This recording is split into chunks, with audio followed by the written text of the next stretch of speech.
That's better. हरे कृष्णा।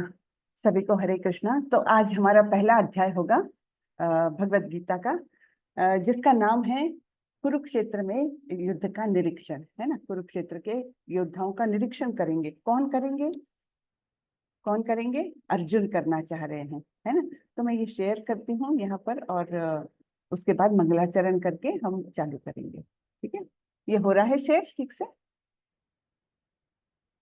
हरे कृष्णा जी माता जी। हाँ जी। जी। चलिए मैं मंगलाचरण कर लेती हूँ। ओम नमो भगवते वासुदेवाय। ओम नमो भगवते वासुदेवाय। ओम नमो भगवते वासुदेवाय। ओम अज्ञानतिमिरान्धस्य ज्ञानाञ्जनशलाकया चक्षुरुन्मीलितं येन तस्मै श्रीगुरवे नमः। श्रीचैतन्यमनोभीष्टं स्थापितं येन भूतले स्वयं रूपः कदा मह्यं ददाति स्वपदान्तिकं।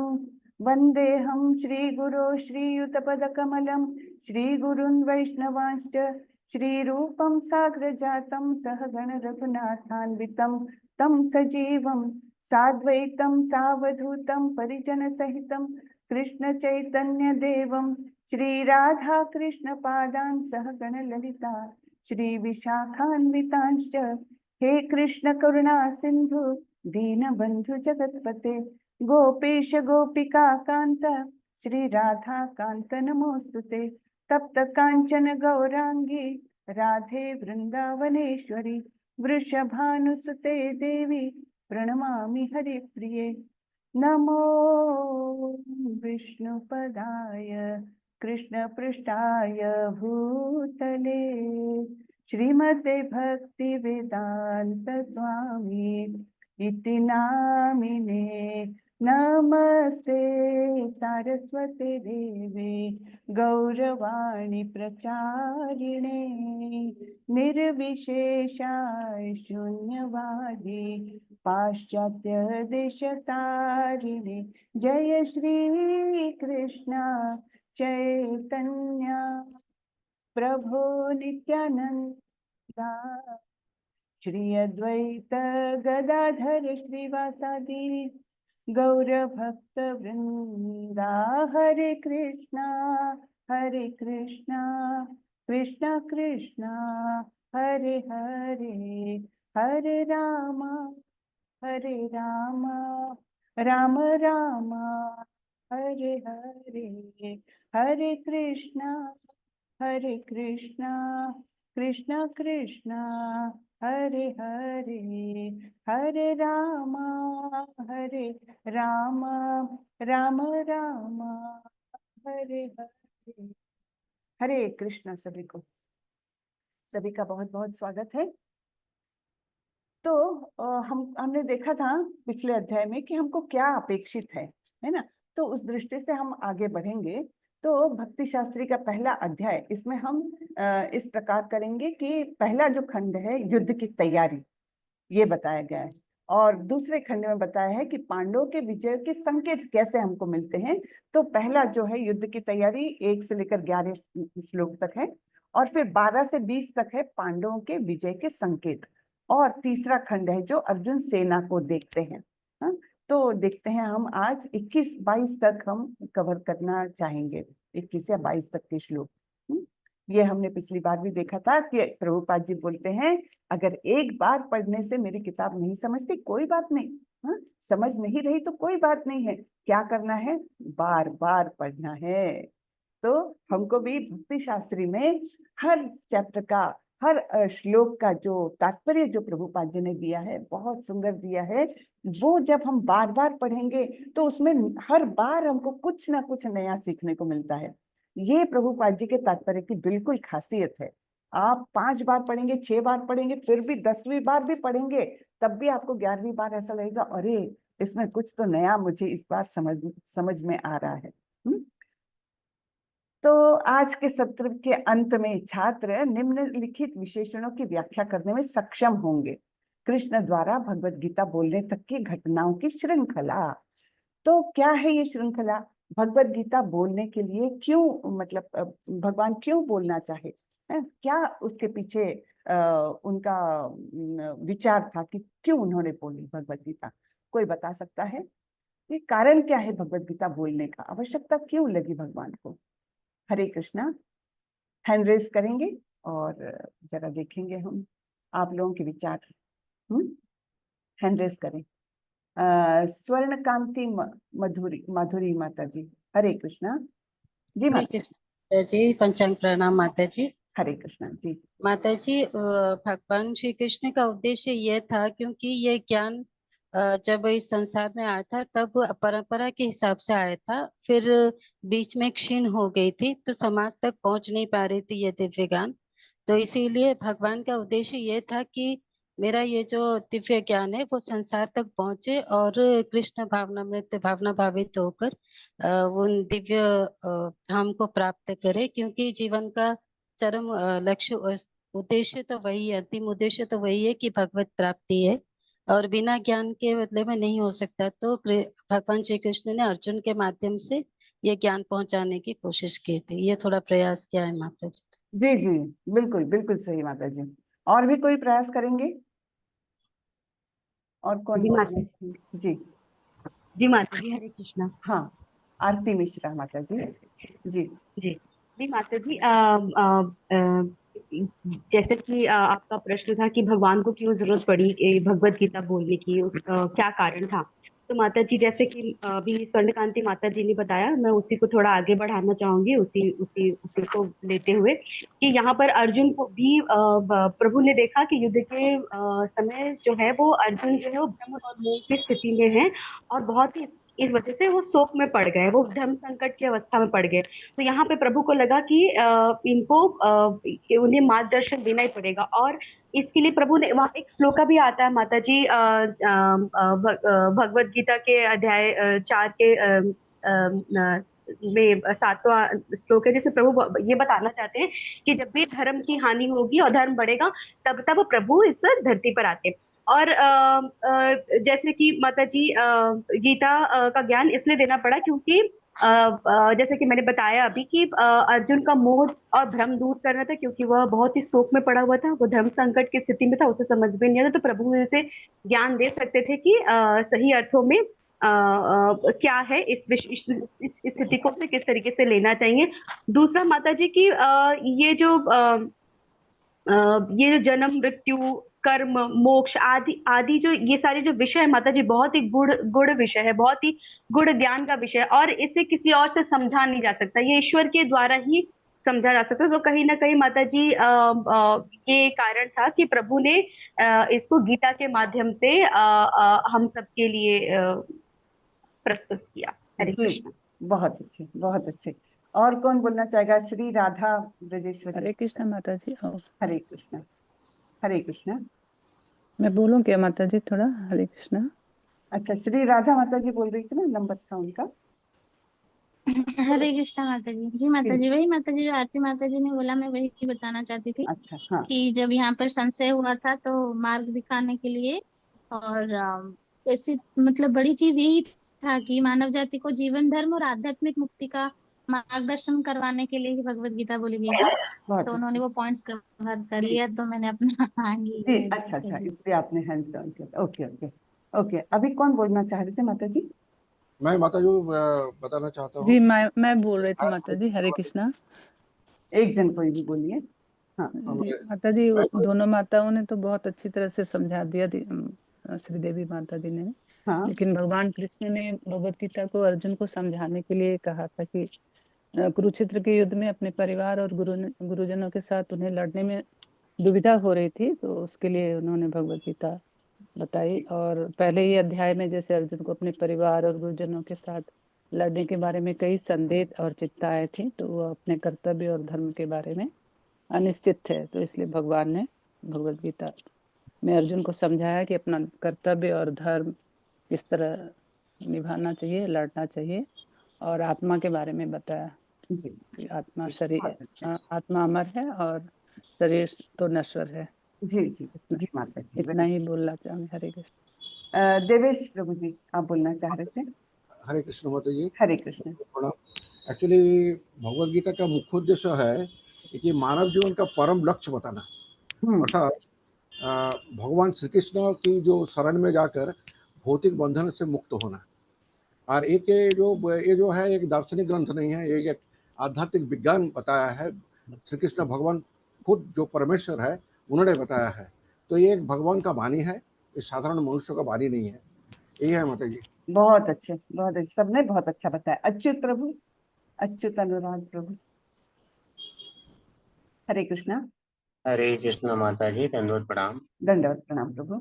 जी माता जी, मैं बताना चाहता हूँ, जैसे यहाँ पे भगवान ने इस विषय पर बोलना उचित समझा, तो इसके बारे में प्रभु जी माता जी ने काफी व्याख्या किया है, लेकिन मैं कुछ ऐड करना चाहता हूँ। जैसे अर्जुन को जब 5 प्रश्न उसके मन में आए कि पाप होगा मैं अगर करूंगा तो, गुरुजनों को मारूंगा तो, फिर अगर परिवारजनों को मारता हूँ तो इसमें तो दया आनी चाहिए, या समाज क्या कहेगा, देखो अपने ही परिवार को मार रहा है, या बड़े बुजुर्ग मारे जाएंगे तो पारिवारिक परंपरा भी नष्ट हो जाएगी। तो पारिवारिक परंपरा भी नष्ट हो जाएगी, इसका भी तो भय सभी को होता है कि मैं शास्त्र के अनुसार चल भी रहा हूँ कि नहीं चल रहा हूँ, यह मोह या संशय उत्पन्न होता है। फिर वह सोचता है कि मैं कहीं आनंद में इसमें आखिर मार भी दूंगा, संसार का सुख पा ही जाऊंगा, तो इसमें आनंद है ही क्या। मुझे तो मैं नहीं समझता कोई आनंद आ जाएगा इन सांसारिक वस्तुओं को लेकर के। फिर उसे यह भी दुविधा होती है कि वह जो निर्णय ले रहा है यह सही भी है या नहीं। तो उस दुविधा का तो 5 प्रश्न थे। तो यह जनरली देखा जाए तो इस संसार में सभी के ही प्रश्न रहते हैं, तो सभी लोग मोहग्रस्त रहते हैं। तो सभी लोगों को मोहग्रस्त से निकालने के लिए भगवान ने यह जो है निर्णय लिया कि गीता को उपदेश देना चाहिए। और मोहग्रस्त होने के कारण जैसे बहिरंगा शक्ति है, तो बहिरंगा शक्ति से यहाँ पे सभी मोहित होते हैं। तो भगवान ने यहाँ पे 5 विषय इसलिए गीता के लिए, पहला तो स्वयं कृष्ण ही है उसके विषय, दूसरा जीव है, तीसरा प्रकृति, फिर काल और कर्म हो जाते हैं। तो भगवान ने बताया जो ये 5 श्रेष्ठ विषय हैं। कभी कभी लोग समझते हैं सब कुछ प्रकृति ही कर रही है, तो प्रकृति सबसे श्रेष्ठ है। कभी कभी लोग कहते हैं कर्म ही श्रेष्ठ है, कर्म ही पूजा यह करना चाहिए। फिर कभी कभी लोग काल को कहते हैं कि काल है, काल ब्रह्म है, वो सबसे श्रेष्ठ है, वो जो चाहता है वही होता है। फिर लोग कहते हैं करने कराने वाला तो जीव है सारा कुछ। लेकिन भगवान 5वां विषय अपने आप को बताते हैं कृष्ण। इन 5 विषय को अगर आप ध्यान से देखोगे तो उसमें मैं सर्वश्रेष्ठ हूँ। तो वह जो भगवान अपने बारे में वास्तव में ज्ञान देना चाहते हैं ताकि सभी का कल्याण हो, और यही ज्ञान परंपरागत न चलने के कारण विलुप्त हो गया था, जैसा कि भगवान ने चतुर्थ अध्याय में बताया। हरे कृष्ण बहुत माता जी, अच्छे, नमस्कार। बहुत अच्छे, बहुत अच्छे। सभी ने बहुत अच्छा बताया, बहुत विस्तार से बताया सभी ने। तो यहाँ तक के यानी एक तो आवश्यकता क्यों पड़ी इसके बारे में हमने चर्चा की कि एक तो कलयुग आने वाला था एक्चुअली, है ना। और कलयुग के लोग कैसे होते हैं? प्रायेण अल्पायुषा सभ्यः, हाँ, कलौ अस्मिन् युगे जनः मंद सुमंद मतयो मंद भाग्या युपद्रुता।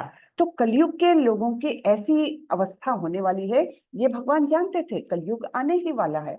और कलयुगी मनुष्य रहेंगे मंद यानी आलसी रहेंगे, सुमंद मतयो यानी कम बुद्धिमान रहेंगे, बहुत झगड़ालू रहेंगे और बहुत अभागे रहेंगे, मंद भाग्या और विचलित रहेंगे हमेशा। और अल्पायु तो रहेंगे ही, क्योंकि आप लोगों को पता है कि कैसे सत्य युग में कितनी आयु होती थी, 1,00,000 वर्ष की। फिर जाकर त्रेता युग में 10,000 वर्ष की, और द्वापर युग आते आते 1,000 वर्ष की। कल युग में तो केवल 100 वर्ष की, वो भी पूरी नहीं करते हैं हम, है ना, वो भी तो पूरी नहीं करते हैं। और जैसे जैसे कलयुग का प्रोग्रेस होगा, आगे आगे बढ़ेगा कलयुग, तब तो ऐसा कहा जाता है, जो शास्त्र में लिखा है, ज्यादा से ज्यादा आयु रहेगी 20 साल की। यानी 20 साल अगर किसी ने जी लिया तो बहुत लंबी आयु है इसकी, ऐसा कहा जाएगा। तो इस प्रकार बहुत ही अल्प आयु के लोग हैं। तो ये सब प्रॉब्लम्स जो है कलयुगी लोगों के सामने आने वाले हैं, ये भगवान को मालूम था। और वो इतने विचलित रहेंगे कि उनके जीवन का लक्ष्य तो वो लोग समझ ही नहीं पाएंगे। जीवन का लक्ष्य क्या होता है, मनुष्य जीवन का लक्ष्य क्या होता है? हाँ, भगवत प्राप्ति ये मनुष्य के जीवन का लक्ष्य है, क्योंकि मनुष्य योनि ये बहुत ही दुर्लभता से प्राप्त होती है। दुर्लभम मानुषम जन्म, प्रहलाद महाराज बोल के गए हैं, दुर्लभम मानुषम जन्म, इसलिए बोल के क्या गए हैं, कौमारम आचरित प्राज्ञ, कि कुमारावस्था से ही जो व्यक्ति भगवत प्राप्ति की ओर लग जाता है वो अपने जीवन को सफल बना सकता है। ये नहीं कि हाँ अभी क्या जरूरत है, अभी तो जीवन जीने का समय है, मस्ती करने का समय है, बुढ़ापा आएगा तब हरिनाम ले भी लेंगे, अभी क्या जल्दी है, ऐसा नहीं है, है ना। जितना जल्दी हम शुरू करते हैं उतनी ही सफलता मिलने के हमारे अच्छे चांसेस हो जाते हैं। तो इस प्रकार ये कलयुगी लोगों के लिए ये सब बातें बताना बहुत जरूरी था। और जो पहले की परंपरा थी वो जो हम जानते हैं वो खंडित हो गई थी, एक काल क्रम के अनुसार वो धीरे धीरे खंडित हो गई थी, जो राजर्षियों ने चलाई थी, है ना। सूर्यदेव विवस्वान ने मनु को बताया, मनु ने इक्ष्वाकु को बताया, इक्ष्वाकु ने अन्य राजर्षियों के मार्फत वो गुरु शिष्य परंपरा चलती आ रही थी, किंतु वो खंडित हो गई थी। ये आप लोगों ने सभी ने मेंशन किया। तो इस प्रकार ये नए सिरे से ज्ञान देना बहुत आवश्यक था। और अर्जुन के जैसा श्रोता कहाँ से मिलता, जो उनका सखा भी और भक्त भी, है ना, जिसके हृदय में उनके प्रति बिल्कुल ईर्ष्या नहीं, कभी भी नहीं। तो ऐसे शुद्ध हृदय वाले अपने भक्त को, जो उनका सखा भी था, उसके उससे ज्यादा प्रॉपर कौन मिल सकता था कि जिसको वो ये ज्ञान देते हैं ना। तो इसलिए ये ज्ञान उनको देना इच्छा थी, है ना। और ये जब कुरुक्षेत्र का युद्ध जो है वो अटल है, ये जब भगवान ने देख लिया तो उन्होंने सोच लिया कि अब ये तो युद्ध होकर रहेगा, और युद्ध के जैसा तो कोई घटना हो नहीं सकती जहां पर ये इतना सबसे इम्पोर्टेंट उपदेश दिया जा सके। क्यों? क्योंकि लड़ाई जब भी होती है ना, सब लोगों का ध्यान उधर आकर्षित हो जाता है। अभी भी हम देखते हैं, जैसे ही लड़ाई चालू हुई तो सबके टीवी चैनल बस लड़ाई लड़ाई लड़ाई, है ना। रास्ते में भी हम देखते हैं, कभी किसी का एक्सीडेंट होता है तो लोग रुकेंगे नहीं, लेकिन अगर दो लोगों का झगड़ा हो रहा है तो जरूर रुकेंगे और देखेंगे। तो वैसे ये लड़ाई जो बहुत महत्वपूर्ण थी, इतनी बड़ी बड़ी सेनाएं दोनों ओर से खड़ी थी, तो निश्चित रूप से पूरी दुनिया का ध्यान उधर केंद्रित था। तो इससे अच्छा मौका क्या था? सबसे अच्छा मौका था कि यहाँ पर अगर भगवत गीता बोली गई तो उसका इम्पोर्टेंस बहुत लोगों तक एक तो पहुंचेगी, और उसका इम्पोर्टेंस भी बताया जाएगा कि ऐसे क्षण में जब एकदम क्रिटिकल अवस्था है, कभी भी युद्ध शुरू होने वाला है, ऐसे क्षण में भी सब कुछ रोक करके ये बातें सुनना इम्पोर्टेंट है। यानी क्या कि बाकी दुनियादारी तुम सब छोड़ो, इस पर ध्यान दो, ये भी हमारे लिए एक संदेश है ना। बाकी हम सोचते हैं कि हम तो कितने बिजी है, सवेरे से ऑफिस जाते हैं, शाम तक ऑफिस में काम करते, फिर आकर घर का देखना पड़ता है, ये है, मुझे टाइम कहाँ है। लेकिन भगवान इसके माध्यम से हमको बताना चाह रहे हैं, बाकी सब छोड़ दो और ये सुनो, तुम इसका अभ्यास करो, तुम ये बताना भी चाह रहे हैं, है ना। तो इस प्रकार ये महत्व दिखता है भगवत गीता बोलने का।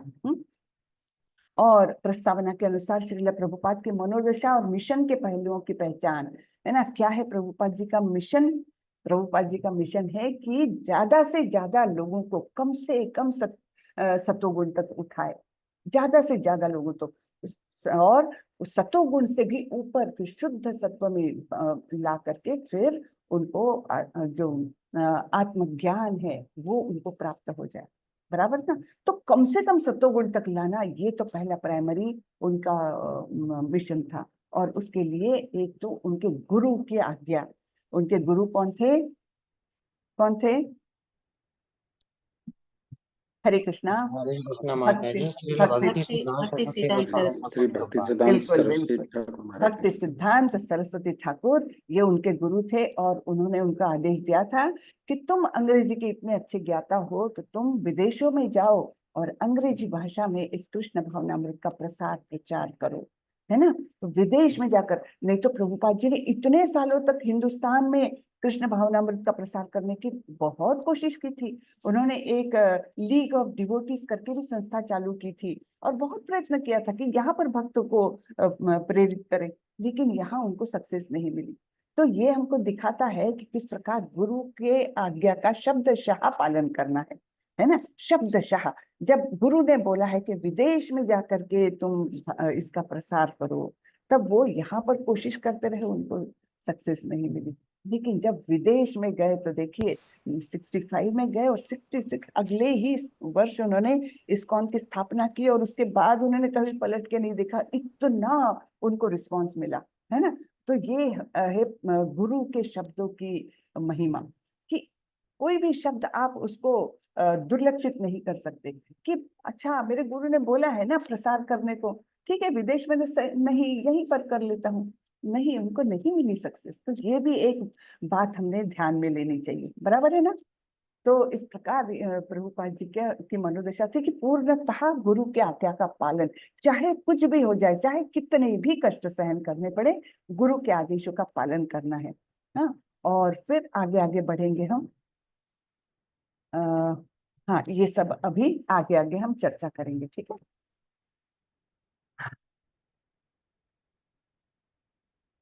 ये असेसमेंट के बारे में पिछले सत्र में हमने ये किया है। तो कृष्ण द्वारा भगवत गीता बोलने तक की घटनाओं की श्रृंखला। हाँ, तो हम जानते हैं कि कौरव और पांडव कैसे एक दूसरे के कजिन ब्रदर्स थे, है ना। एक्चुअली धृतराष्ट्र बड़े थे, और शास्त्रों के अनुसार बड़े भाई को, बड़े पुत्र को ही राजगद्दी पर बिठाया जाता है, ये तो सबको शास्त्र सम्मत बात है ये। लेकिन क्योंकि धृतराष्ट्र जन्मांध थे, तो उनके छोटे भाई को, पंडु को राजा बनाया गया। फिर किसी कारणवश पंडु को राज्य छोड़ करके जंगल जाना पड़ा, अपनी दोनों पत्नियों के साथ वे जंगल चले गए थे। तब कहीं जाकर धृतराष्ट्र को सिंहासन मिला, और फिर उनके मन में शुरू से एक प्रकार का द्वेष था अपने भाई के प्रति भी, और जो भी राजगद्दी पर बैठेगा उसके प्रति एक प्रकार का द्वेष उनके मन में बड़ा ही वो होने लगा, डेवलप होने लगा। और जब उनको फिर से राजगद्दी मिली, तब उन्होंने सोचा अब तो ये राजगद्दी मेरी है, अब ये मेरी ही परंपरा में जानी चाहिए, मेरे ही पुत्रों को मिलनी चाहिए। लेकिन पुत्रों को कब मिलती, जब वो सबसे बड़े होते। अब उनके दुर्भाग्यवश हुआ क्या, यहाँ युधिष्ठिर महाराज जो है उनका जन्म पहले हुआ, दुर्योधन के पहले। इस प्रकार से वे बड़े हुए, और इधर जब पंडु राजा की मृत्यु हो गई, तब कुंती महारानी 5 बच्चों को लेकर के हस्तिनापुर की शरण में आ गई। लेकिन ये द्वेष की भावना, यद्यपि अपने छोटे भाई के पुत्र अपने ही पुत्रों के समान होते हैं, है ना। ताऊजी जहां भी रहते हैं तो वो अपने छोटे भाई के पुत्रों को बिल्कुल अपने पुत्रवत प्रेम देते हैं। लेकिन धृतराष्ट्र की महत्वाकांक्षा और ईर्ष्या इतनी ज्यादा थी कि वो उनके पुत्रों में भी उतर के आई, और उन्होंने अलग अलग प्रकार से पांडवों को तकलीफ देना चालू किया। विशान महाग्ने पुरुषाद दर्शनात् असत सभायाम वनवास कृच्छ्रित, है ना।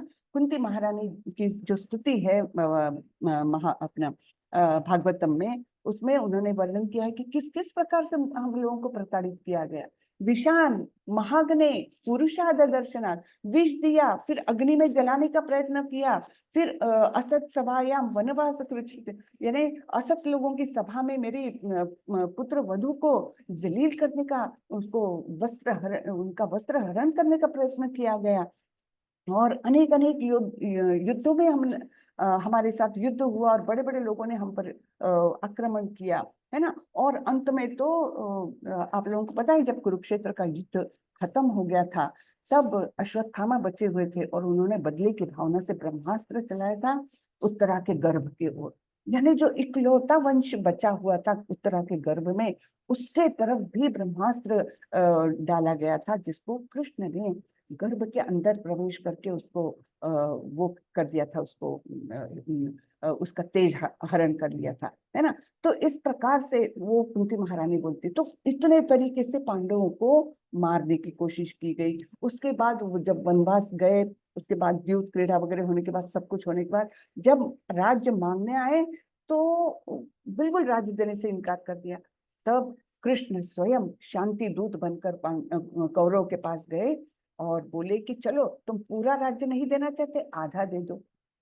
दुर्योधन नहीं, वो बिल्कुल मानने को तैयार नहीं। अच्छा आधा नहीं देते, 5 गांव ही सही दे दो, वो क्षत्रिय है, वो और कैसे अपना गुजारा करेंगे, उनको 5 गांव ही दे दो छोटे छोटे। दुर्योधन बोले बिल्कुल नहीं, मैं तो सुई के अग्र पर आने लायक जमीन भी नहीं दूंगा। और तब कृष्ण ने सोच लिया अब तो युद्ध होकर रहेगा, अब तो युद्ध को कोई पर्याय ही नहीं बचता। इस प्रकार उन्होंने जब सोच लिया, तो जब कृष्ण की इच्छा हो जाए तो वो घटना तुरंत हो जाती है। आपने सोचे हो तो नहीं, कृष्ण सोचे तत्काल, है ना। तो तत्काल वो घटना तो होनी है। तो इस प्रकार से वो सारा युद्ध का मैदान तैयार हो गया, इधर से सेना उधर से सेना। इस प्रकार ये हमारा वो सीन अभी बन गया, युद्ध का सीन। हाँ हाँ, फिर अभी यहाँ पर थोड़ा सा हम देखते हैं कि उन कारणों को सूचीबद्ध कर सकते हैं कि श्रील प्रभुपाद ने भगवत गीता को क्यों लिखा। जब बाजार में तो भगवत गीता के इतने सारे संस्करण उपलब्ध है, कौन बता सकता है क्या कारण है प्रभुपाद जी ने क्यों विशेष करके ये भगवत गीता लिखी? कौन बताएगा? हरे कृष्णा।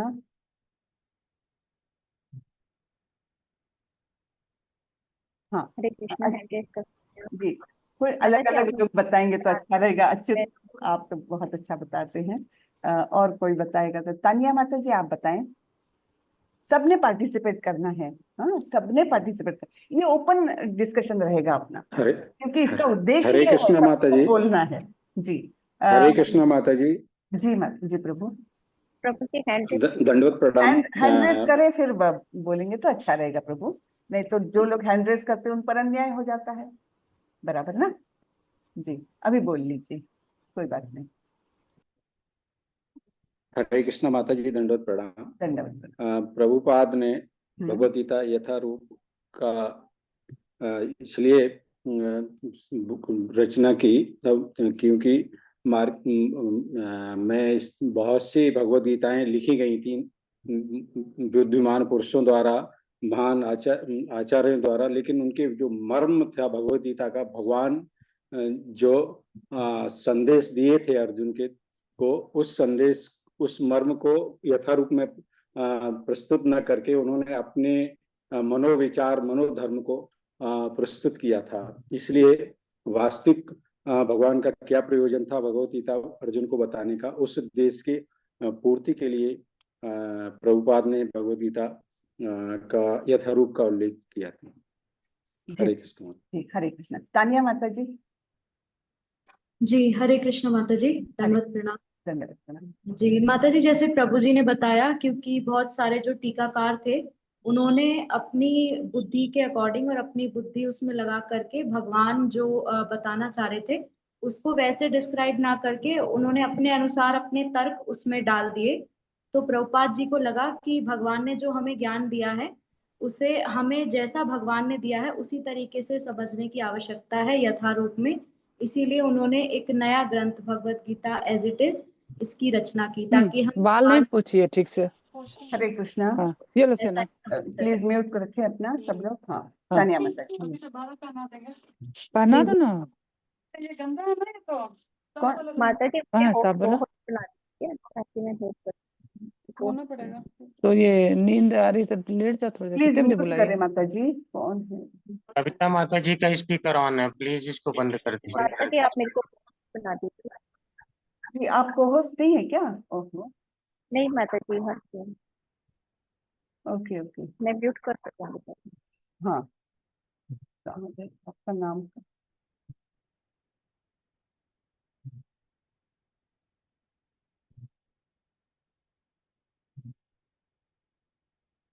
आपका नाम नहीं दिख रहा है मुझे। हैंड रेस कर लीजिए। हाँ हाँ थोड़ा सा हैंड रेस कर लीजिए।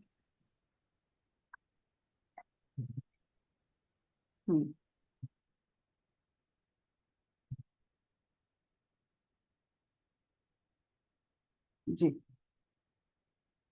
जी तानिया माता जी, आपका अधूरा रह गया था, सॉरी। हाँ जी माता जी। हाँ तो माता जी मैं ये कह रही थी कि जैसे प्रभु जी ने बताया, क्योंकि उन टीकाकारों ने अपनी बुद्धि के अनुसार भगवान को उसमें अलग तरीके से प्रस्तुत करने का प्रयास किया था, और भगवान के उपदेश को जिस रूप में भगवान ने दिया उस तरह उन्होंने प्रस्तुत ना करके अपनी बुद्धि के अकॉर्डिंग अपने विचार उसमें डालने का प्रयास किया। इसीलिए वो जो ज्ञान था वो एक तरीके से अशुद्ध बन गया। इसीलिए प्रभुपाद जी ने भगवत गीता यथारूप की रचना की, ताकि हम लोगों के अंदर इतना सामर्थ्य नहीं है कि हम अपनी बुद्धि से कुछ भी समझ सकें या भगवान के दिए हुए उपदेशों का कोई निष्कर्ष निकाल सकें। इसीलिए उन्होंने जैसा भगवान ने उसको बताया अर्जुन को, उसे यथारूप में प्रभुपाद जी ने प्रस्तुत किया। यही माता जी प्रयास किया है। हरे कृष्ण। ठीक माता। ओके, और कौन बताएगा? विकास प्रभु। हरे कृष्णा माता जी, दंडवत प्रणाम। माता जी, मेरा टेकअवे ये है कि प्रभुपाद जी को यथारूप इसलिए लगने दे पड़े क्योंकि जो भी टीकाकार थे वो अपने थॉट प्रोसेस के अनुसार लिखते थे, जैसे बाकी प्रभु जी ने और माता जी ने बताया।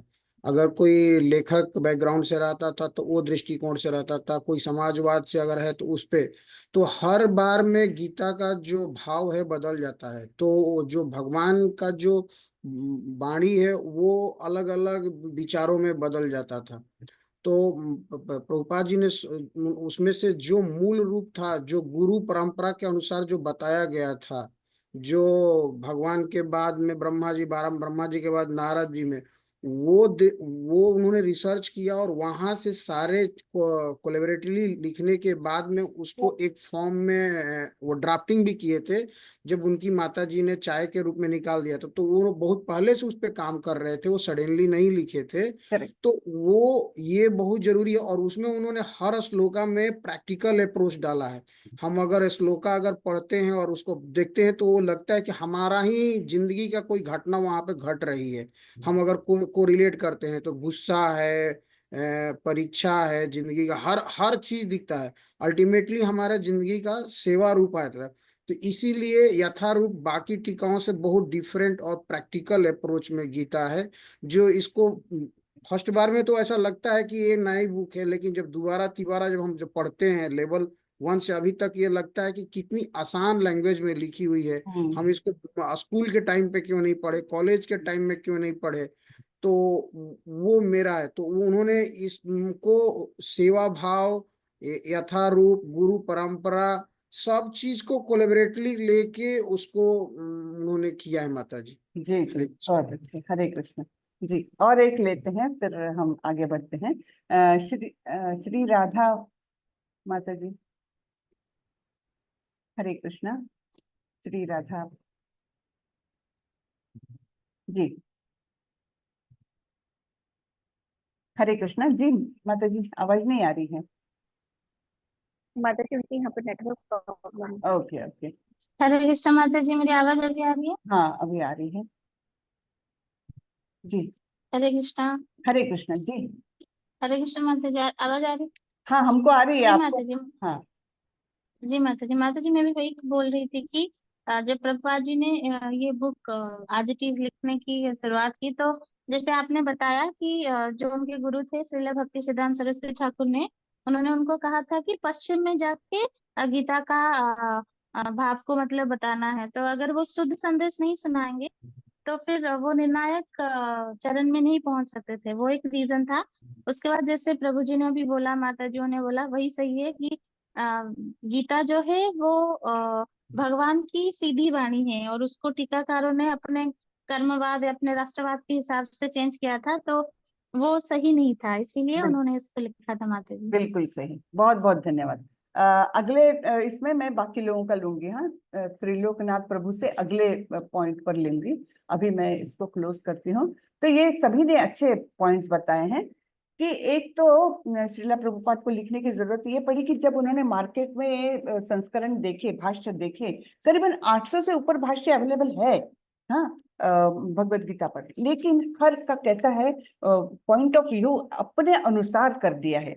एक तो भक्त ने लिखी हुई भगवत गीता, इसमें ही यानी ये भक्त्या माम अभिजानाति, केवल भक्त ही मुझे योग्य रूप में, मैं जैसा हूँ वैसा समझ सकता है, ये भगवान ने स्वयं बोला हुआ है ना। तो भक्त के अलावा कोई भी लिखेगा तो वो शुद्ध नहीं हो सकता, एक तो है ना। जो विशुद्ध भाव जो कृष्ण ने अर्जुन को बताया और अर्जुन ने जिस प्रकार से उसको समझा, ये भाव जो बिल्कुल शुद्ध भाव आना चाहिए, वो किसी संस्करण में नहीं था, ऐसे प्रभुपाद ने देखा। और इसलिए उन्होंने एकदम जो गुरु परंपरा द्वारा मिला हुआ शुद्ध ज्ञान जो है वो उन्होंने यथारूप भगवत गीता में उंडेल दिया, बराबर ना। तो ये एक मेन था। और इंग्लिश में जो संस्करण थे वो तो सभी एकदम ही कलुषित ऐसे थे, है ना। और खास करके मायावादी लोगों ने बहुत सारे भाष्य लिखे थे। और हमारे आचार्य लोग बोल के गए हैं, मायावादी भाष्य करे सर्वनाश। तो मायावादियों के भाष्य आप अगर पढ़ लो तो आपको पता भी नहीं चलेगा कब आपकी मति भ्रमित हो रही है। ये उसकी खासियत है। तो मायावादी भाष्य करे सर्वनाश, तो उससे दुनिया को बचाने के लिए और शुद्ध ज्ञान लोगों तक, शुद्ध भक्ति युक्त ज्ञान है ना, भक्त ने दिया हुआ ज्ञान, ये लोगों तक पहुंचाने के लिए यथारूप भगवद गीता प्रभुपाद जी ने हमारे लिए तैयार की। ठीक है, तो इस पर इतनी चर्चा काफी हुई, बहुत अच्छे आप लोगों ने सबने पार्टिसिपेट किया, बहुत अच्छी बात है। आगे बढ़ते हैं। हरे कृष्णा माता जी। जी माता जी। माता जी, एक पॉइंट मुझे जो समझ आ रहा है जी वो ये था कि और जो टीकाएं थी उसमें अधिकतर में ये था कि भगवान कृष्ण को भगवान ही नहीं माना गया था। एग्जैक्टली और हाँ यानी भगवान कृष्ण को ही गायब कर दिया था। ऐसे भी अनेक भाष्य मिलते हैं कि भगवान कृष्ण को कोई इमेजिनरी ऐसी फिगर करके, है ना, उनको एक व्यक्ति के रूप में, भगवान के रूप में पेश ना करके उनको एक कल्पना मात्र में बिठा दिया था। ऐसे भी कुछ भाष्य थे। तो बहुत अच्छा पॉइंट माता जी, थैंक यू सो मच, है ना। तो कृष्ण का जो महत्व है वो तो कहीं नहीं दिखता उनके भाष्य में। ठीक है, तो इसलिए इन्होंने आवश्यक समझा कि योग्य रूप में भगवद गीता का ज्ञान समाज तक पहुंचे। उपमाओं के संदर्भ में धर्म क्षेत्र वाक्यांश के महत्व को समझना। तो हमको धृतराष्ट्र का पहला श्लोक है ना, एक ही श्लोक है लेकिन धृतराष्ट्र से शुरुआत होता है। क्या बोलते हैं? धृतराष्ट्र उवाच धर्म क्षेत्रे कुरुक्षेत्रे समवेतायुत्सवः मामकः पांडवाश्चैव किम अकुर्वत संजय। धृतराष्ट्र ने कहा, हे संजय, धर्म भूमि कुरुक्षेत्र में युद्ध की इच्छा से एकत्रित हुए मेरे तथा पांडु के पुत्रों ने क्या किया। अब इसमें हमको देखिए एक एक शब्द पर हम थोड़ा सा विचार कर सकते हैं।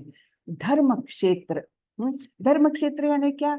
ऐसा स्थल जहां पर पवित्र काम किया जाता है, अर्थात ऐसी एनर्जी है उस क्षेत्र में जिससे कि जो न्याय संगत पक्ष होगा वो उसको सपोर्ट करेगा, सपोर्टिव वातावरण रहेगा न्याय संगत पक्ष के लिए, है ना। तो इसलिए धर्म क्षेत्र जहाँ अनेक पवित्र काम किए जाते हैं, ये एक धृतराष्ट्र बोल रहे हैं। क्यों बोल रहे हैं? क्योंकि उनको डर था कि मेरे पुत्र तो अन्यायी है, मेरा पक्ष तो कमजोर है, अन्याय की ओर है, ये तो उनको पता था। और अगर मतलब उनको ये डर था, एक एंजाइटी थी कि इस धर्म क्षेत्र में मेरे पुत्र और न्याय वाला पक्ष यानी पांडवों का पक्ष जब युद्ध के लिए खड़ा हो जाएगा तो उस क्षेत्र का प्रभाव पड़ेगा और हो सकता है मेरे पुत्र युद्ध न करने का डिसीजन ले लें। ये उनको डर था। ऐसा तो नहीं होगा उस क्षेत्र के प्रभाव से मेरे पुत्रों को लगेगा नहीं नहीं हम कुछ गलत कर रहे हैं, हमने ऐसा नहीं करना चाहिए अपने भाइयों के प्रति, और उनका मन परिवर्तन हो जाएगा और वो बोलेंगे चलो युद्ध ही नहीं करते हैं। तो धर्म क्षेत्र कुरुक्षेत्र, समवेता युयुत्सव, युद्ध की इच्छा से एकत्रित हुए, है ना। माम कहा पांडवाश्चैव, अब ये तो बड़ी गड़बड़ है। माम कहा पांडवाश्चैव ना, मेरे और पंडु के पुत्रों ने क्या किया। तो यानी ये सीधे सीधे एक परिवार के अंदर विभाजन की क्रिया है ना, मेरे पुत्र और पंडु के पुत्र, जबकि परिवार वो एक ही है, फिर भी ये भेदभाव उन्होंने चालू किया। और ये माम का यानी मेरा, मैंने, ये ही हमारी सभी समस्याओं की जड़ है। ये हम भगवद गीता में सीखते हैं, है ना। तो यहाँ पर वो भी हम देख सकते हैं कि सभी समस्याओं की जड़ जब मैंने, मेरे लिए, मैंने, मेरा, मैं और मेरा, ये हमारी सभी समस्याओं की जड़ स्वरूप है। ये इस शब्द से हमको ध्यान में लेना है। हमारे सभी, कोई भी समस्या आप ले लो, कब हम उसमें आसक्त हो जाते हैं? जब कोई भी काम करते हैं हम आसक्त कब होते हैं? जब हम अहम भाव रखते, मैंने किया। हाँ, कोई घर है उसके प्रति आसक्ति कब कब होती है? जब मेरा घर हो जाता है वो, है ना। परिवार है, कोई लोग है ना, दूसरों के भी परिवार है, दूसरों के भी बच्चे ही है, लेकिन मेरा बच्चा, आसक्ति आ गई। तो ये माम कहा जो शब्द है वो इसके लिए सिग्निफिकेंट है कि ये हमारी समस्याओं की जड़ निर्देशित करता है। और वो किम अकुर्वत संजय, संजय कौन है? संजय है उनके सचिव, जिनको व्यास मुनि की कृपा से दिव्य दृष्टि दी गई थी। वैसे व्यास मुनि तो धृतराष्ट्र को ही दिव्य दृष्टि देना चाह रहे थे, क्योंकि धृतराष्ट्र को बड़ी एंजाइटी हो रही थी, बहुत उनके मन में घुटन हो रही थी कि क्या हो रहा है, मैं तो देख भी नहीं पाऊंगा, मतलब मुझे समझने की उत्सुकता है क्षण क्षण में क्या हो रहा है। ये सब उनकी एंजाइटी व्यास मुनि को पता चली, तो उन्होंने बोला ठीक है, मैं तुमको दिव्य दृष्टि देता हूँ, तुम यहीं पर बैठकर कुरुक्षेत्र में क्या हो रहा है देख सकते हो। लेकिन धृतराष्ट्र बोले मैं तो जन्मांध हूँ, मुझे तो ये भी पता नहीं चलेगा कि ये दुर्योधन है कि ये भीम है कि कौन अर्जुन है, कुछ भी पता नहीं चलेगा क्योंकि मैंने कभी किसी को देखा ही नहीं। तो इसलिए आप मेरे सचिव संजय को दिव्य दृष्टि दीजिए, और संजय मुझे हर घड़ी क्या क्या हो रहा है वो मुझे बताते जाएगा, है ना। तो इस प्रकार फिर संजय को व्यास मुनि ने दिव्य दृष्टि दी थी। तो संजय को पूछ रहे हैं कि क्या हो रहा है, युद्ध की इच्छा से इकट्ठा तो हो गए हैं, लेकिन मेरे और पंडु के पुत्रों ने क्या किया। तो तात्पर्य में जैसे धान के खेत में अनावश्यक पौधे निकाले जाते हैं, कुरुक्षेत्र के धार्मिक क्षेत्र में धृतराष्ट्र के पुत्र दुर्योधन और अन्य जैसे अवांछित पौधों का सफाया हो जाएगा। तो ये एक उपमा प्रभुपाद जी ने दी हुई है कि धर्म क्षेत्र, इसका एक महत्व ये भी हो सकता है कि जो अवांछित है, अन्याय की तरफ के लोग है ना, जिनकी इस जगत में जिनकी एक्चुअली आवश्यकता नहीं है क्योंकि वो बुराई फैला रहे हैं, तो ऐसे बुराई फैलाने वाले लोगों का यहाँ पर सफाया होगा, है ना, अवांछित पौधों का सफाया हो जाएगा। हाँ, श्रील प्रभुपाद ने दुर्योधन की तुलना अवांछित पौधे से क्यों की है, कौन बता सकता है? शॉर्ट में त्रिलोकनाथ से शुरू करेंगे, उन्होंने पिछली बार हैंड रेज किया था ना। त्रिलोकनाथ प्रभु, आप बोलेंगे क्या अगर इच्छा हो तो? नहीं तो आगे बढ़ते हैं, कोई बात नहीं, पिछली बार हैंड रेज था, ठीक है, कोई नहीं। हरे कृष्णा माता जी। हरे कृष्णा जी। जी प्रभु जी, ये जो प्रश्न है इसका शाब्दिक अर्थ यही है कि दुर्योधन शुरू से ही बालपन से ही उसमें जो पांडवों के प्रति द्वेष की भावना थी, और वह कभी उनको स्वीकार नहीं किया अपने परिवार के अंग के रूप में। और दूसरा, धृतराष्ट्र का बड़ा पुत्र होने के नाते वह अपने को स्वयं राजा के रूप में निरूपित करते हुए तमाम तरह के कुचक्र और तमाम तरह के ऐसे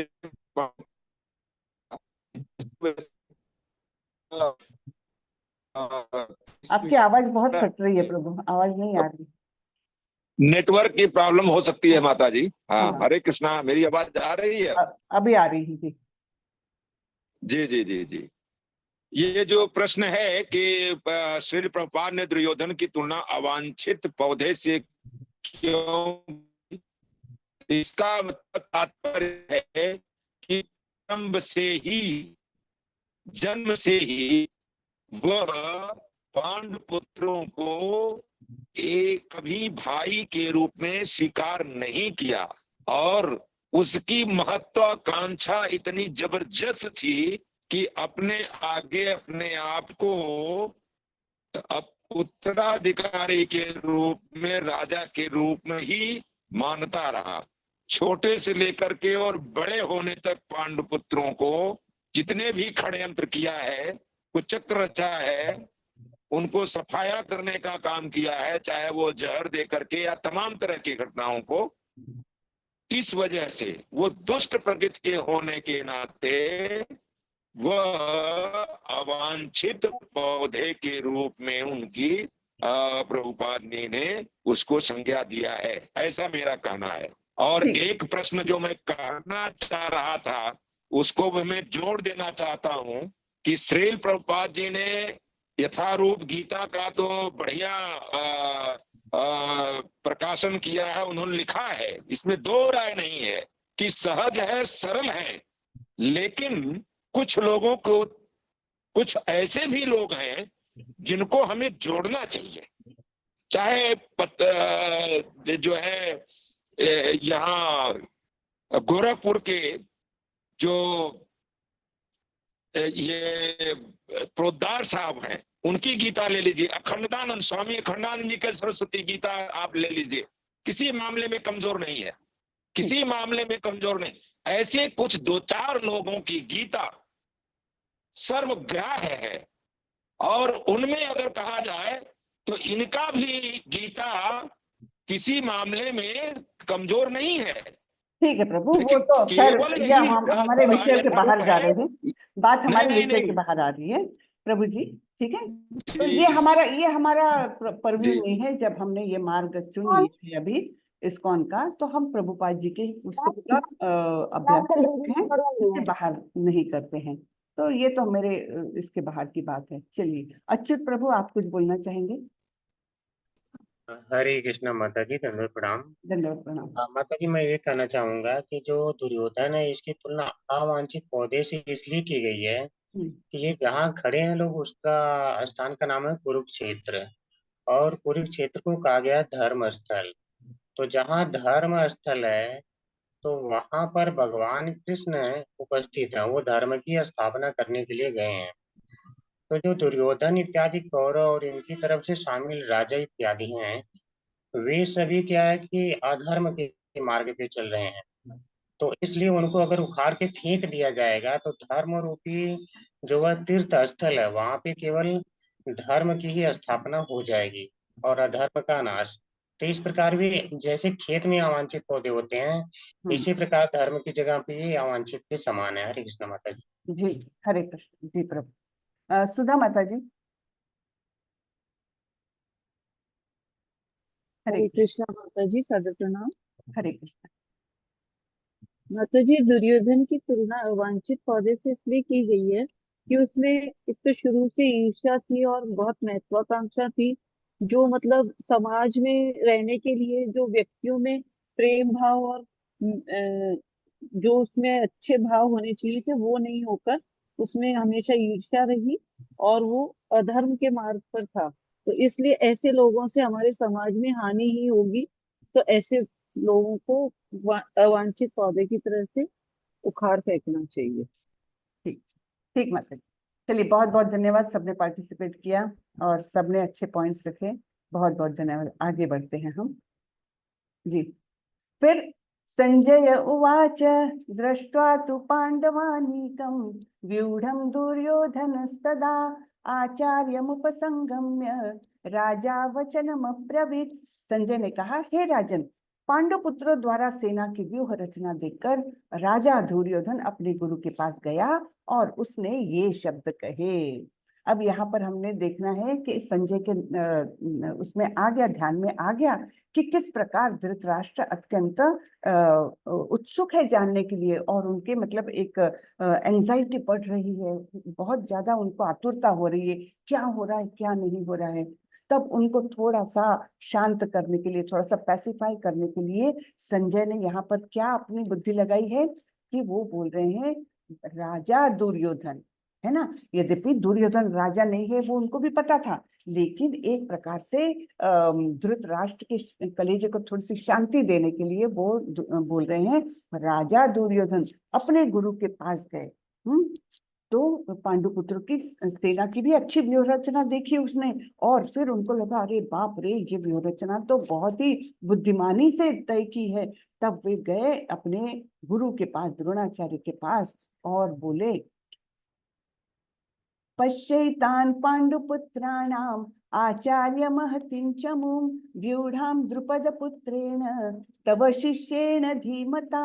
हे आचार्य, पांडुपुत्रों की विशाल सेना को देखे जिसे आपके बुद्धिमान शिष्य द्रुपद के पुत्र ने इतने कौशल से व्यवस्थित किया है। तो आपके बुद्धिमान शिष्य, यानी एक प्रकार से वे अपने गुरु को क्या बोल रहे हैं, देखिए आपके पिछले कर्म जो है अभी आपके सामने उपस्थित है, आपको ही तकलीफ देने की। आवाज नहीं आ रही है? अभी आ रही है? हरे कृष्णा। आ रही है माता जी, आ रही है। तो यहाँ पर एक प्रकार से अपने ही आचार्यों को ये क्या बोल रहे हैं, देखिए आपके पहले के कर्म अभी आपको ही तकलीफ देने के लिए खड़े हैं। यानी आपने जिस शिष्य को शिक्षा दी है, द्रुपद के पुत्र धृष्टद्युम्न को शिक्षा दी है, वही आपके सामने खड़ा है। और तो और उसने इतनी अच्छी व्यूह रचना की है जो आपने ही सिखाया है ना। तो एक प्रकार से अपने गुरु का वो अनादर करके बता रहे हैं कि आपके डिसीजन कोई बहुत अच्छे नहीं होते, है ना। पूर्व में लिया हुआ आपका निर्णय ये शिष्य बनाने का, वो अभी आपके सामने शत्रु बन के खड़ा है। और इस प्रकार वो अपने आचार्य को एक प्रकार से टॉन्ट भी मार रहा है। तो द्रोणाचार्य के संबंध में हम देखते हैं एक ब्राह्मणों की उदार प्रकृति कैसी होती है, वो द्रोणाचार्य यानी मूर्तिमंत उदाहरण हम समझ सकते हैं। उदारता, इससे बड़ी उदारता नहीं देखी जा सकती। कैसे? तो पहले एक समय ऐसा था कि द्रुपद और द्रोणाचार्य ये दोनों बहुत अच्छे मित्र थे, और इतनी मित्रता प्रगाढ़ थी कि द्रुपद महाराज ने महाराज बनने के थे तब से, लेकिन राज्य के उत्तराधिकारी थे वे। तो उन्होंने अपने मित्र को, यानी बहुत उनसे प्रगाढ़ दोस्ती थी, तो उन्होंने बोला था कि जब मैं राजा बनूंगा तब मैं मेरा आधा राज्य तुमको दे दूंगा। हाँ, द्रोणाचार्य को बोला था। और जब शिक्षा खत्म होगी दोनों अपने अपने रास्ते चले गए। तो द्रुपद जाकर के राजा बना अपने राज्य का, और द्रोणाचार्य इधर जो ब्राह्मणों के कार्य होते हैं उसमें लग गए। दोनों अलग अलग अपने अपने रास्ते चले गए। कुछ साल बाद द्रोणाचार्य ने सोचा कि चलो अपने मित्र से मिल के आते हैं। उनके मन में वो भाव नहीं था कि मेरे भाई मेरे मित्र ने तो मुझे ऐसे ऐसे एक ऐसा वचन दिया हुआ है। लेकिन वो तो ऐसे ही निष्कपट भाव से द्रुपद से मिलने गए। और द्रुपद ने जब उनको देखा तो उसको याद आया, अरे मैंने तो इनको वचन दिया था कि मैं मेरा आधा राज्य दे दूंगा, क्या वो मांगने तो नहीं आ गए। तो इस प्रकार उनके मन में छल आ गया, द्रुपद के मन में, और उन्होंने उनको पहचान दिखाने से भी इनकार कर दिया। ये कौन हो तुम, मैं तो नहीं जानता तुमको, इस प्रकार से। और उनको मतलब प्रताड़ित, एक प्रकार से अपमानित करके वहां से भेज दिया। तब जो निष्कपट मन से गए हुए द्रोणाचार्य, उनके मन में बहुत एक प्रकार से क्रोध आया, और वो इधर हस्तिनापुर में आए। उन्होंने राजपुत्रों को तैयार कर दिया। दोनों कौरव और पांडव जब युद्ध के काबिल हो गए, तब इन्होंने गुरु दक्षिणा के रूप में उनको बोला कि जाओ और तुम द्रुपद के राज्य पर आक्रमण करो और द्रुपद राजा को बंदी बना करके लाओ। हाँ, तो वो लोग गए। एक बहुत केपेबल शिष्य थे, है ना, कौरव और पांडव। वो गए, उन्होंने हमला कर दिया और द्रुपद को बंदी बना करके द्रोणाचार्य के सामने उपस्थित किया। तब भी द्रोणाचार्य ने उनको कुछ खास वो नहीं किया। उनको बोला कि मैं तुम्हारे पास एक निष्कपट मन लेकर आया था, मित्र के नाते आया था, तुमने मुझे इतना अपमानित किया, तो वही मैं तुमको जताना चाह रहा हूँ कि ऐसा मत सोचो कि तुम राजा हो तो बहुत सर्वश्रेष्ठ हो। मेरे शिष्य ही तुमको हराने के, इस प्रकार बंदी बनाने के काबिल मैंने बनाए हैं। इस प्रकार से बोल करके उनको छोड़ दिया। अब ये अपमान तो द्रुपद राजा को सहन नहीं हुआ, तो उन्होंने एक यज्ञ किया, और यज्ञ की फल प्राप्ति के हेतु उन्होंने मांगा कि मुझे ऐसा पुत्र प्राप्त हो जो द्रोणाचार्य के वध का कारण बने। अब ये बात पूरी दुनिया को पता चली कि हाँ, धृष्टद्युम्न जो पैदा हुआ है उसका जीवन का हेतु ही यह है कि वो वध का कारण बने द्रोणाचार्य के। ये सब पता होते हुए भी देखिए, यानी द्रुपद के मन में भी द्रोणाचार्य के बारे में कितना विश्वास है। और द्रोणाचार्य की उदारता देखिए कि इसी धृष्टद्युम्न को जब उनके पास भेजा गया, द्रोणाचार्य के पास शिक्षा प्राप्त करने के लिए, उन्होंने उसको अपना शिष्य करके ग्रहण कर लिया, और उसको बिल्कुल कोई पक्षपात किए बिना सारी विद्या दी, है ना। तो ये उदार प्रकृति दिखाती है एक ब्राह्मण की, है ना। ये मूर्तिमंत उदाहरण है उदारता का। तो द्रोणाचार्य के संदर्भ में ब्राह्मणों की उदार प्रकृति की चर्चा करना है, जो भी हमने ये किया, अभी मैंने बताया है। तो इससे कोई वो क्या बोला कि जब वह मेरे शिष्य के रूप में आ रहा है तो कोई बात नहीं, वह भविष्य में मुझे मार डालेगा, इससे कोई फर्क नहीं पड़ता, लेकिन मुझे उसे शिक्षा देनी चाहिए। ये द्रोणाचार्य के विचार थे। तो ये उदारता दिखाता है ना। अब हम जो पहला अध्याय जब पढ़ते हैं तो श्लोकों में अनेक अनेक योद्धाओं के नाम आते हैं, और किसी भी वाचक को एक मन में ऐसा आता है कि ये पढ़ने से लाभ क्या है। हाँ, क्या लाभ है? इतने सारे राजाओं के नाम है, द्रुपद है, बहुत सारे युयुत्सवान, कौन कौन कौन कौन तो राजाओं के नाम आते हैं, योद्धाओं के नाम आते हैं। तब अपने को लगता है कि क्यों इतने केवल योद्धाओं के नाम पढ़ने के लिए पहला अध्याय क्या आवश्यक है? सीधे दूसरे अध्याय पर क्यों न चले जाए जहां से भगवान का उपदेश चालू होता है। लेकिन प्रभुपाद जी हमको समझाते हैं कि पहला अध्याय भी उतना ही इम्पोर्टेंट है। क्यों? क्योंकि सब कुछ जो है वो कृष्ण से संबंधित है। उन राजाओं के नाम भी आ रहे हैं। क्यों? क्योंकि कृष्ण वहां उपस्थित है और सब लोग मतलब कृष्ण की उपस्थिति में वो लोग सब लोग हैं, इसलिए उनके भी नाम इंपॉर्टेंट हो जाते हैं। तो निर्बंधक कृष्ण संबंधी है ना। तो लोग पूछते हैं कि इन महान योद्धाओं को उल्लेख करने से हम क्या आध्यात्मिक प्रगति करेंगे? क्योंकि हम हरे कृष्ण महामंत्र का जप करने के लिए है, इसलिए इन महान योद्धाओं के नाम जपने से हमें क्या लाभ होता है? ऐसा प्रश्न हमारे भी मन में उठता है ना, निश्चित रूप से उठता है। तो ऐसा सवाल उठता है। लेकिन बात यह है कि निर्बंध कृष्ण संबंधी, सॉरी, जब भी कृष्ण के साथ संबंध होता है वह भी कृष्ण बन जाता है। कितनी बड़ी बात बोल रहे हैं प्रभुपाद जी, है ना, कि जब भी कृष्ण वहां होते हैं, कृष्ण के संबंध में किसी का नाम लिया जाता है तो वह भी कृष्ण के समान ही हो जाता है, पवित्र बन जाता है। तो इन योद्धाओं के नाम का उल्लेख करते हुए हमें उपेक्षा नहीं करनी चाहिए। कृष्ण कुरुक्षेत्र के उस युद्ध क्षेत्र में सभी आसुरी शक्तियों को इकट्ठा करने चाहते थे और उन्हें मारना चाहते थे। यह उनकी योजना थी। तो ये हमने समझ करके, इसलिए पहला अध्याय भी इम्पोर्टेंट है।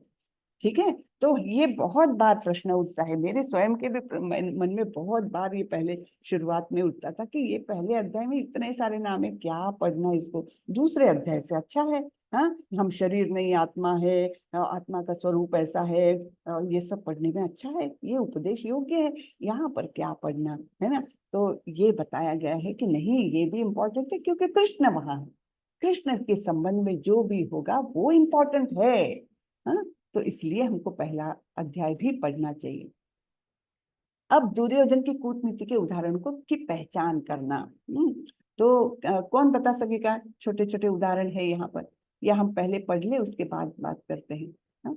नहीं तो हमारा होगा नहीं आज, मुझसे देर हो गई है, लेकिन प्रभु जी आ जाएंगे तो मुझे रूम खाली करना पड़ेगा, इसलिए थोड़ा सा जल्दी कर लेते हैं आज के दिन। ठीक है। अत्र शूरा महेश्वासा भीमार्जुन समायुधि युयुधानो विराटश्च द्रुपदश्च महारथः। इस सेना में भीम तथा अर्जुन के समान युद्ध करने वाले अनेक वीर धनुर्धर है, यथा महारथी युयुधान, विराट तथा द्रुपद। अब ये कौन बोल रहा है? ये दुर्योधन अपने आचार्य के समक्ष बोल रहा है ना। और क्या बोल रहा है कि देखिए सामने वाली सेना में कौन कौन है, भीम और अर्जुन तो है ही, और तो और ये भी लोग हैं, युयुधान, विराट और द्रुपद जैसे महारथी भी है। दृष्टकेतुश्चेकितानः काशीराजश्च वीर्यवान् पुरुजित कुंती भोजश्च शैवश्च नरपुंगवः।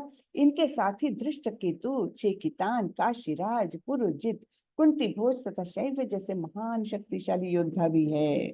अनेक योद्धाओं के नाम गिना रहे हैं दुर्योधन, जो विरोधी सेना में खड़े हैं, और सारे ही बड़े बड़े महारथी है।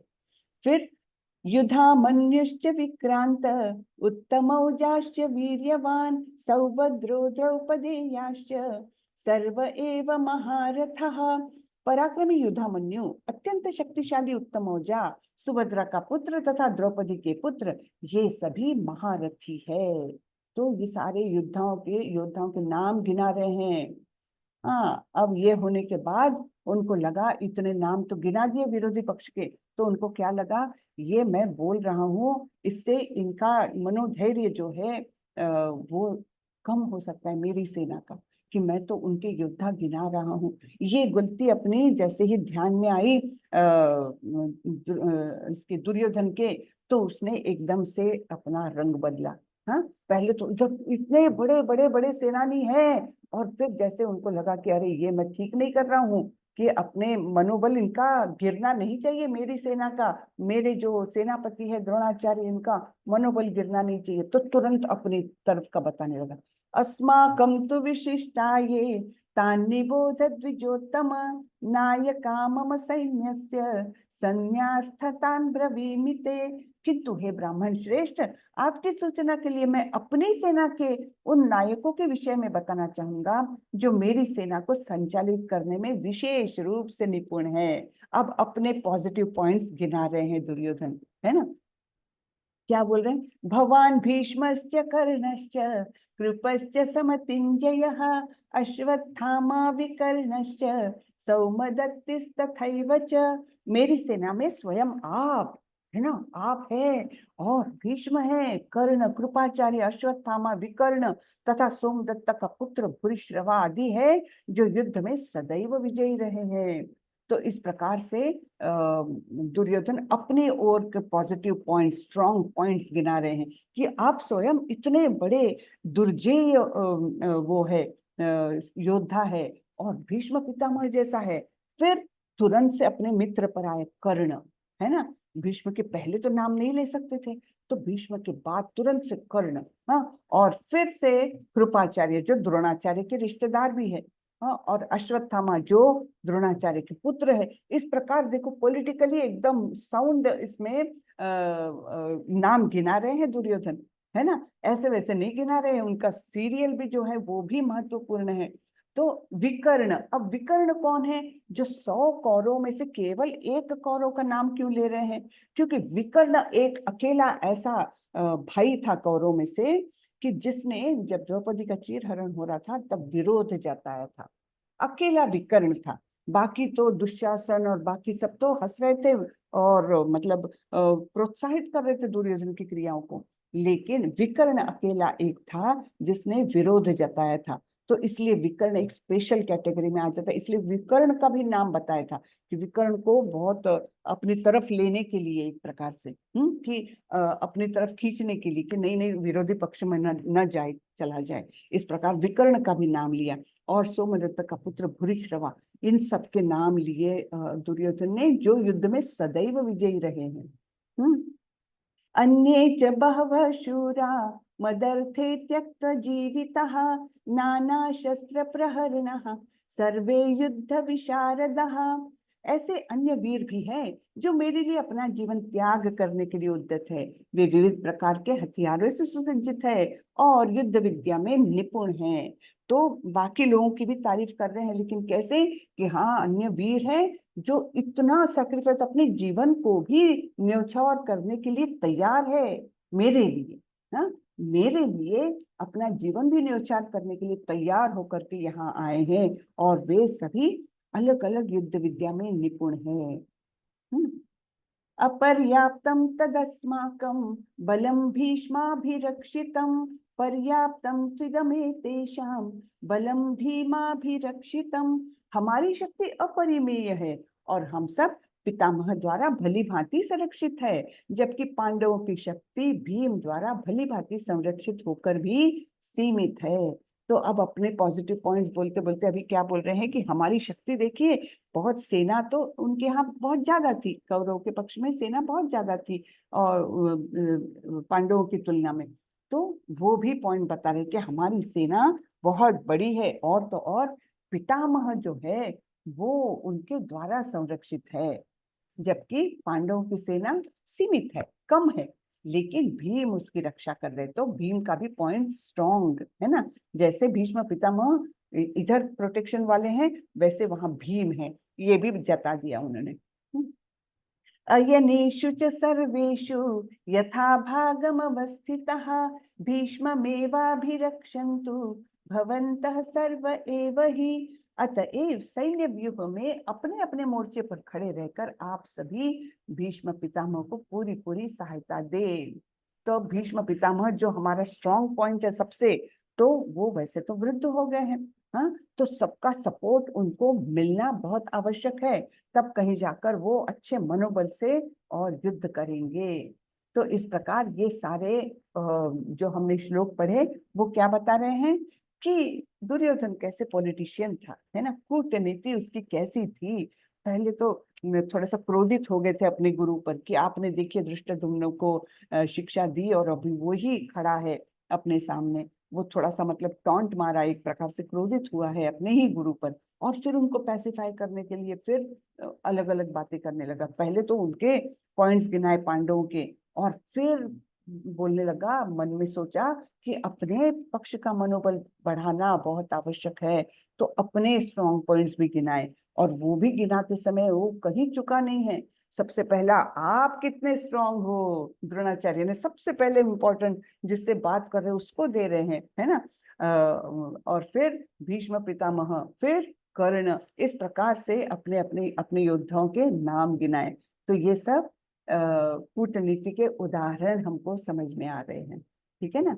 अब हम देखेंगे पांडवों के विजयी होने के संकेत। इसके बारे में आप लोगों ने लेवल 1 लेवल 2 में भी चर्चा की होगी निश्चित रूप से, फिर से थोड़ी सी चर्चा है यहाँ पर। तस्य संजनयन् हर्ष कुरुवृद्ध पितामहः सिंहनादं विनद्योच्चै शंखः दद्मौ प्रतापवान्। तब कुरुवंश के वयोवृद्ध परम प्रतापी एवं वृद्ध पितामह ने सिंह गर्जना की सी ध्वनि करने वाले अपने शंख को उच्च स्वर से बजाया, जिससे दुर्योधन को हर्ष हुआ। ठीक है, तो पहले तो किसने गर्जना की? सिंह गर्जना जैसा शंख ध्वनि किया भीष्म पितामह ने, और वो सुनकर के दुर्योधन को लगा कि देखो कितने वीर पराक्रमी मेरे भीष्म पितामह, जिनकी केवल शंख की ध्वनि ही सिंह के समान है, जो जंगल का राजा है। तो निश्चित रूप से यहाँ पर भी वे एकदम सिंह के समान प्रभावी रहेंगे। ये उसके मन में आया। फिर क्या हुआ? ततः शंखाश्च भैर्यश्च पणवानक गोमुखः सहसैवाभ्यहन्यन्त सशब्दस्तु मूलोऽभवत्। तत्पश्चात शंख, नगाड़े, बिगुल, तुरही तथा सिंह सहसा एक साथ बज उठे। वह समवेत स्वर अत्यंत कोलाहलपूर्ण था। तो सबने अपने अपने बजाए, कौरव के पक्ष के लोगों ने। फिर पांडवों की तरफ से क्या हुआ? ततः श्वेतैर्हरैर्युक्ते महती स्यन्दने स्थितौ माधवः पांडवश्चैव दिव्यौ शंखौ प्रदध्नतुः। दूसरी ओर से श्वेत घोड़ों द्वारा खींचे जाने वाले विशाल रथ पर आसीन कृष्ण तथा अर्जुन ने अपने अपने दिव्य शंख बजाए। तो जो सिंह गर्जना है वो तो भौतिक जगत की ही है ना, लेकिन जो इनका नाद था शंखों का, वो कैसा था? दिव्य, यानी पारलौकिक, इस भौतिक जगत से परे ऐसा जो नाद होता है वो था, है ना। क्यों? क्योंकि कृष्ण का तो शंख दिव्य था ही, और अर्जुन को भी जो था वो देवताओं द्वारा प्रदत्त था। अब मैं उनका नाम भूल गई, मुझे लगता हाँ वायुदेव ने दिया हुआ था, वरुण देव ने दिया हुआ था, वायुदेव ने सर, हाँ, तो उन्होंने दिया हुआ ये शंख था। इस प्रकार से वो दिव्य उसका ध्वनि था। पांचजन्यम ऋषिकेशो देवदत्तम धनंजयः पौंड्रम दद्मौ महाशंखम भीमकर्मावृकोदरः। भगवान कृष्ण ने अपना पांचजन्य शंख बजाया। अर्जुन ने देवदत्त शंख तथा अति भोजी एवं अति मानवीय कार्य करने वाले भीम ने पौंड्र नामक शंख बजाया। तो यहाँ पर शंखों के नाम भी दिए हैं, यानी जो कुछ कृष्ण से संबंधित होगा उस सभी को, जैसे हम जानते हैं कि आध्यात्मिक जगत में सब कुछ जीवित होता है, सब कुछ जीवंत होता है, कुछ भी ऐसा मृत नहीं है, पदार्थ नहीं है वहां पर। जो भौतिक पदार्थ यहाँ पर है वहां पर भौतिकता का लवलेश नहीं है, इसलिए सभी कुछ जो है जीवंत है। तो इसी प्रकार ये शंख भी जो है, जब भगवान के कृष्ण के संबंध से है ये, तो उनके भी नाम बताए गए हैं, बराबर ना। तो इसलिए ये सारे शंखों के नाम यहाँ पर दिए गए हैं।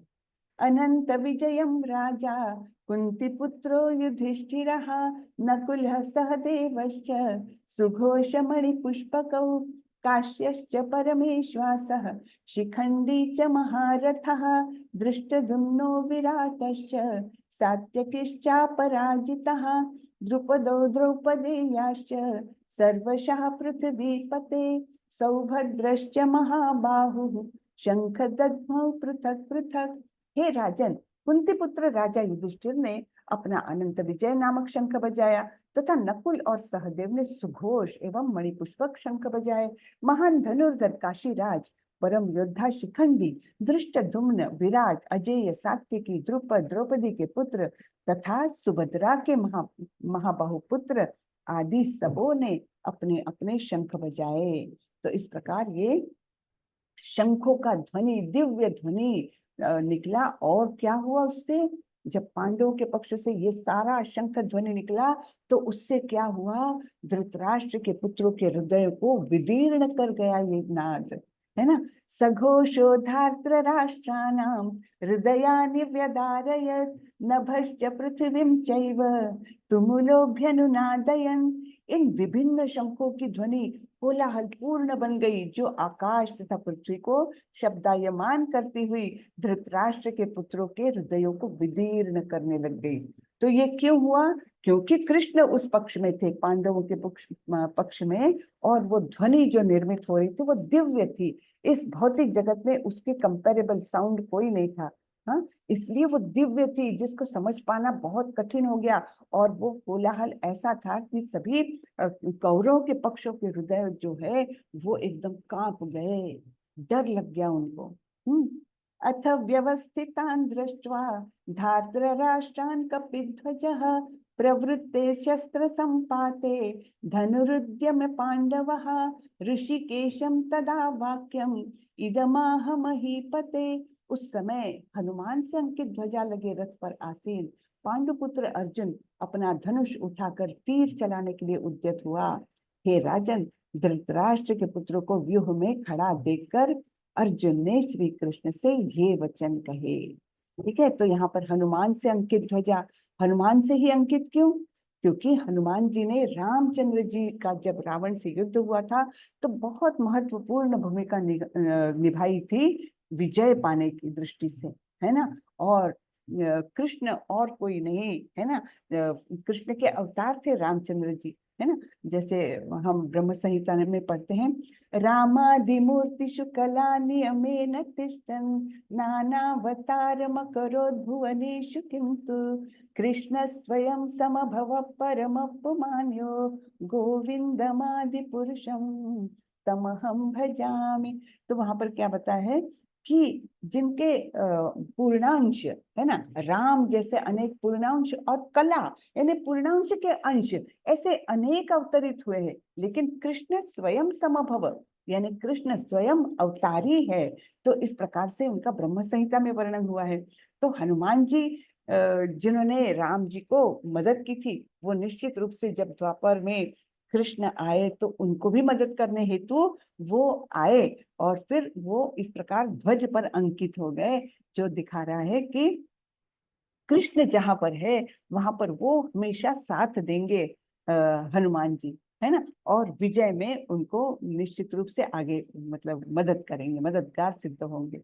तो इस प्रकार हनुमान से अंकित ध्वजा ये पांडुपुत्र अर्जुन इस पर आसीन है। और फिर युद्ध का समय हो गया, सब जगह से शंखनाद हो गए, बस अब क्या देरी करना, अब चलो धनुष उठाओ, बाण उठाओ और युद्ध चालू करो, है ना। और इस प्रकार तीर चलाने के लिए उद्यत हो गए बिल्कुल। अब कोई क्षण का वो नहीं है।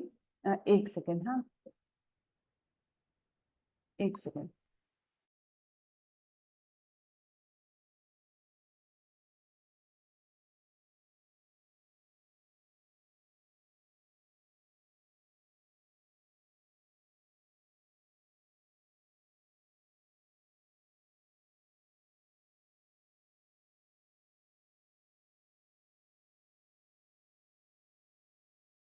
सॉरी, हाँ हाँ, तो अभी किसी भी क्षण बाण चलने वाला है और युद्ध होने वाला है। तो अर्जुन ने क्या देखा कि सामने धृतराष्ट्र के पुत्र खड़े हैं, व्यूह रचना करके खड़े हैं। तो वो बोलते हैं कि हे कृष्ण, मेरा रथ दोनों पक्षों के बीच में ले चलो। ये यहाँ पर हमारा आज के क्लास का अंत होता है। तो यहाँ पर जो बताए गए हैं पॉइंट्स, वो सारे पांडवों के विजयी होने के संकेत है। इसके बारे में हम अगले क्लास में चर्चा करते हैं। ठीक है, तो आज का हम सत्र यहीं पर खत्म करते हैं।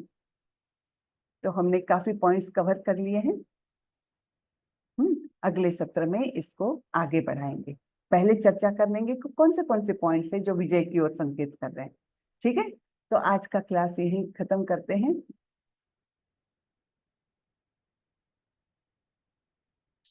वाञ्छाकल्पतरुभ्यश्च कृपा सिन्धुभ्येव च पतितानां पावनेभ्यो वैष्णवेभ्यो नमो नमः। अनंत कोटि वैष्णव वृंद की जय। श्रीला प्रभुपाद की जय। जय। हरे हरे कृष्ण। कृष्ण। हरे हरे कृष्ण माता जी। आज की देरी हरे के लिए कृष्ण मैं माता जी, हरे दंडवत कृष्ण माता प्रणाम। जी, दंडवत प्रणाम माता जी। दंडवत प्रणाम। आज की देरी के लिए मैं फिर से एक बार माफी मांगती हूँ।